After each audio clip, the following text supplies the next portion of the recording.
Hello friends, word of story में आपका स्वागत है। और आपके सामने एक नई कहानी लेकर मैं हाजिर हूँ, जो कि बहुत ही मनोरंजक और मोटिवेशनल कहानी है। चलिए शुरू करते हैं इस कहानी को। एक गांव में एक जमींदार रहता था। वो बहुत ही धनवान और उद्योगपति था। गांव का एक साधारण सा व्यक्ति जो बहुत ही हुनरमंद था और विविध रूप धारण करके लोगों को मनोरंजन कराया करता था, और जिसे गांव की भाषा में बहुरूपिया कहते हैं, वो इस बहुरूपिये का काम करता था। एक दिन वह बहुरूपिये का भेष धारण करके उस जमींदार के सामने हाजिर हुआ और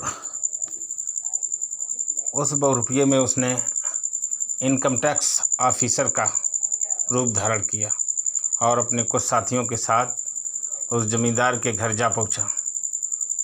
जमींदार की हवेली में जैसे वह पहुंचा तो मार अफरा तफरी मच गई, और उसको देखते ही लोग, जो कर्मचारी थे उस जमींदार के, हड़बड़ा गए और उसके स्वागत सत्कार में चारों तरफ से इंतजाम करने लगे। जमींदार के कर्मचारियों ने उसका परिचय पूछा तो उसने कहा कि मैं इनकम टैक्स ऑफिस से आया हूं, आपका इनकम टैक्स चेक करना है। तो जैसे ही ये कहना था वैसे ही उसके सारे कर्मचारी फ़ौरन उस बहुरूपिये के स्वागत सत्कार में भाग दौड़ करने लगे और हर तरह की उसके स्वागत सत्कार की तैयारी में जुट गए। एक व्यक्ति उसके खाने पीने की चॉइस पूछ रहा था कि क्या चलेगा, ठंडा, गरम या और खाने में क्या क्या आप पसंद करते हैं। तमाम चीज़ें उससे पूछी गई और उसके हिसाब से खाने पीने का मेनू तैयार होने लगा। उसके खाने पीने के लिए लजीज व्यंजन तैयार कराए गए और वो उनके जो अफसर थे जमींदार के या उद्योगपति के, उनसे तमाम रजिस्टर, आय व्यय का ब्यौरा मांगने लगा और चेक करने लगा। इसी समय जो उनका हेड था, कर्मचारी, वो उस बहुरूपिये से कहने लगा, सर ये बाद में चेक कर लेना, पहले खाने पीने, नाश्ता पानी का कुछ इंतज़ाम हो गया है, उसको कर लें। बहरहाल उसने इनकार कर दिया कि नहीं, अभी ये नहीं करूँगा। और हर तरीके के आय व्यय का ब्यौरा उनके कर्मचारियों से पूछने लगा।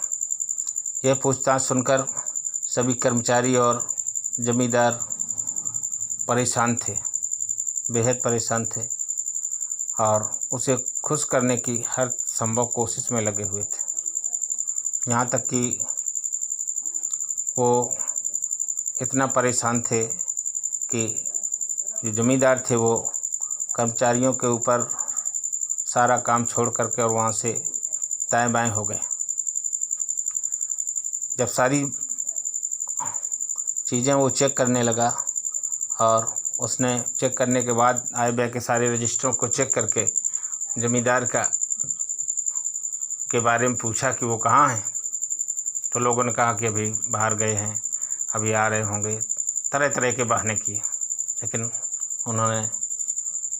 उसने जो बहुरूपिया था उसने कहा कि नहीं, उनको जल्दी बुलाओ और उनसे मुझे मिलना है। तो आखिरकार मजबूर होकर, विवश होकर उसके कर्मचारियों को जमींदार को बुलाना पड़ा। जमींदार जब साहब उस बहुरूपिये के सामने आए तो हाथ जोड़कर कहने लगे कि साहब मुझे माफ़ करें, और मैं आपकी तरह तरह की सेवा करने के लिए तैयार हूँ।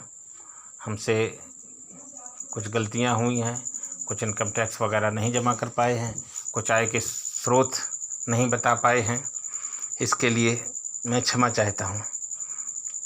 जैसे ही क्षमा मांगने लगे वैसे ही मुस्कराया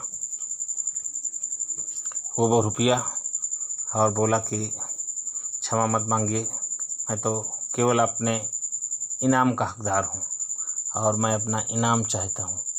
इतना कहते ही उन्होंने जो जमींदार थे उसको गौर से देखा और बोले, अरे ये तो गांव का बिश्नुआ है। और उसको ये कहते हुए डांट कर भगाने लगे कि तूने मुझे बहुत तकलीफ़ दी, तूने इस प्रकार से मुझे परेशान किया कि मैं बहुत ज़्यादा परेशान हो गया था और तेरे सामने हाथ जोड़ने को मजबूर हो गया। बहरहाल उसने अपने इनाम की मांग की कि हमें बस इनाम को चाहिए। मैं इस तरह लोगों का मनोरंजन कराकर उनसे कुछ अपना इनाम लेकर अपनी रोजी रोटी चलाता हूँ। तो जमींदार बोला, इनाम तुझको तो सज़ा का तूने काम किया है और तू सज़ा का मुस्तहक है, तुझको तो सज़ा मिलनी चाहिए। और इस तरह उससे अपमानित करके और गाली गलौज करके वहाँ से भगा दिया। जब वो चला गया तो गांव से ही उसका जो घर मकान था, जमींदार ने आदेश दिया कि इसके घर मकान सहित इसको यहाँ से भगा दिया जाए। तो उसके लोगों ने घर मकान सहित उस 2 रुपयों को वहाँ से भगा दिया। जब वहाँ से चला गया तो वो एक दूर जाकर किसी अन्य ज़िले में बस गया और वहाँ उसने एक साधु का भेष धारण कर लिया।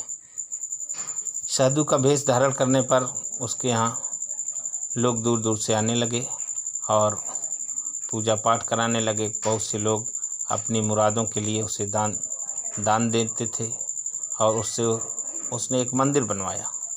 मंदिर में पूजा अर्चना शुरू कर दी।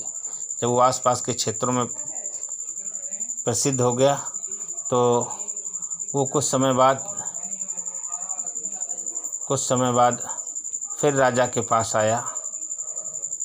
राजा ने भी उसकी ख्याति के बारे में सुन रखा था कि ये बहुत पहुँचा हुआ साधु है।